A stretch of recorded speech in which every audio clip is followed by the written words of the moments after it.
My name is Tomas Giorello. I'm a comic book artist and illustrator from Argentina, and I've been doing this for the last 30 years. I started in my country, in Argentina, for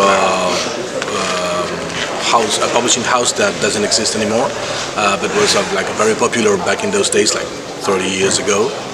So I did like a couple of short stories there, and then I just went to the USA and tried to see if I could get more work. The good thing about Odin's is that it's not like the typical Viking story. Actually, when Joshua told me that he was interested in writing something about it, I thought that it was going to be like like the typical Viking, just severing heads and fighting all the time and everything like that. But he said that he had a different approach. There was going to be more from the weakest character point of view, which is Solveig, our main character, and it's some kind of this self-discovering trip that she's having. She's having these visions that apparently are telling her what is it that she should be and what is it that she should be doing.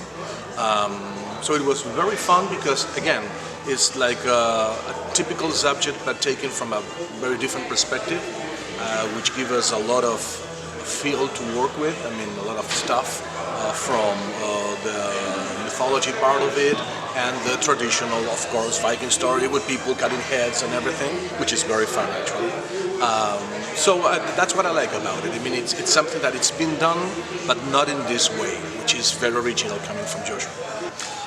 Joshua told me that he wanted to do something for me because we've been working for Valiant in the past, and we just understood each other very easily. So he wanted to do something about it, and the good thing is that he said that it was going to be like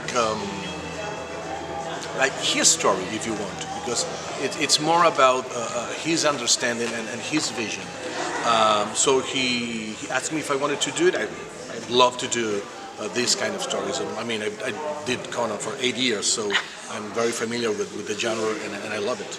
Oh no, I mean, we were overseas, but he was constantly asking me if I need any kind of reference, or because, I mean, there's a lot going on regarding the mythology, and he did a lot of research about, because actually, from his point of view, they're not actually Vikings. I mean, it's before the Vikings.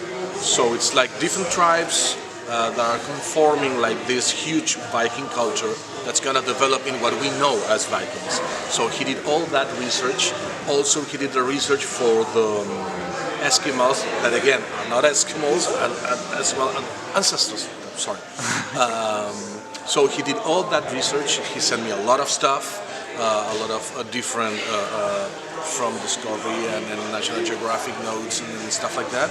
And I did my own kind of research regarding the clothing, the culture, the guns, the ornamentations of the temples and everything else.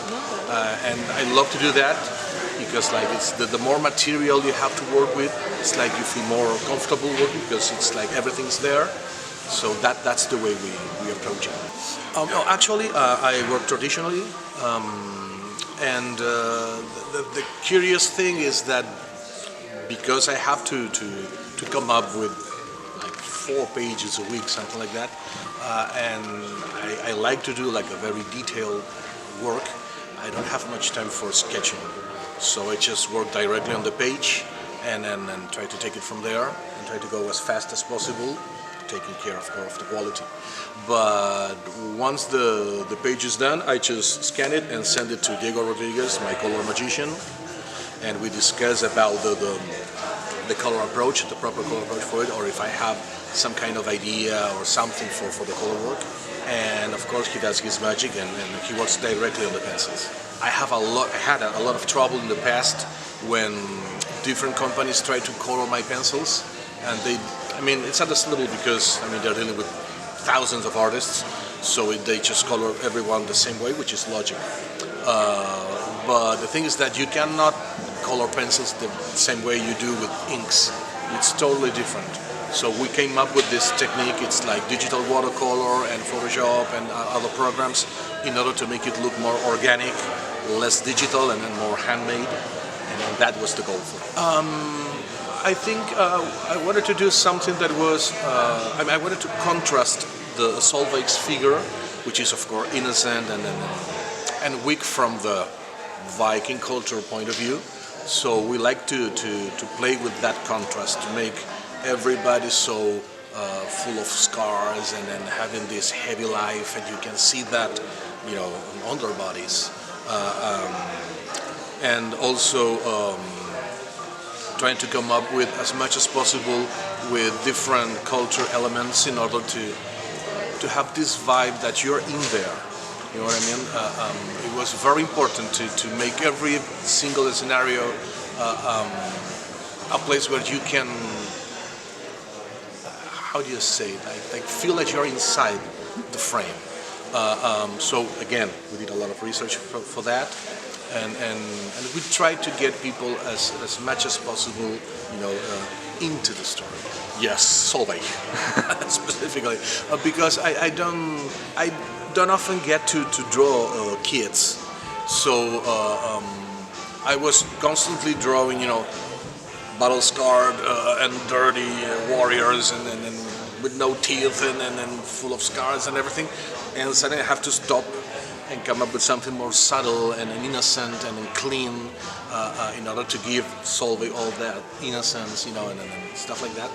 And that was quite a challenge because it's not what I usually do, and of course I enjoyed it very much. But it was a change, a very nice change. I had like a common knowledge, you know, almost like the cliche part of it, if you like. So it was very nice from Joshua to send me a lot of material to read and to see. But I mean, I was familiarized with it, but not as much as Joshua, of course. He did a lot of work. My knowledge about the mythology is wider now than it was before the project. And of course about the culture. I mean, I didn't know that like Solveig, that you have this kind of, they're not witches, they are like visionaries. So it's a different kind of thing. They had witches too, but Solveig is none of that. There's a specific name for that because it means that she has visions and nothing else. She doesn't have any kind of powers or anything like that. So everything had to be very specifically approached, you know what I mean? And that was funny too. I suspect it is, I don't know, but I guess so, because I had to design every single character. And there were 3 characters that I designed that were not used in the story. And you can see that they were not cut off from the story. So I suspect that this is from a second part or from a longer story. I hope so, because I would love to do a second one, yes. I already did more Save Now stuff for Bad Idea. I worked on 2 different projects that they haven't been published yet, so I cannot say much about it. And I am currently working on a huge project. It's going to be a sci-fi story. I'm very excited about it. Actually, I'm supposed to start from day 1 as soon as I get back home. And that's going to be like almost the rest of the year for me. It's a very long project, it's very ambitious, but it's full of action, and I had to design a lot of characters, and hopefully people will enjoy it because it's going to be a lot of fun to work on. For me, it would be, and if somebody sees my work, it's going to be like an obvious answer, it's Jorge Safina.